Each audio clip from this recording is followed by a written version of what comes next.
திமுகவினர் தங்கத்தை அள்ளிக் கொடுத்தாலும் மக்கள் வாக்களிக்க மாட்டார்கள் என அதிமுக முன்னாள் அமைச்சர் செல்லூர் ராஜு தெரிவித்துள்ளார். இதுகுறித்து மதுரையில் அவர் செய்தியாளர்களுக்கு அளித்த பேட்டியினை தற்போது பார்க்கலாம். அதாங்க, மேயர் தேர்ந்தெடுக்கணும், முறையாக மண்டல தலைவர் சேர்மன்ஸ் எல்லாம் தேர்ந்தெடுக்கணும், நிலைக்குழு இது வரி விதிப்பு குழு தலைவரை தேர்ந்தெடுக்கணும்.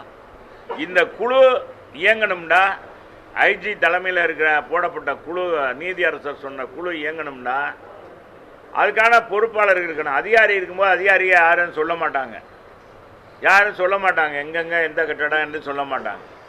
அந்த தலைவர்கள் இருந்தால் தான் முறையாக போய் நடவடிக்கை எடுக்க முடியும், இது பண்ண முடியும். ஆனால் இதெல்லாம் செய்யலை.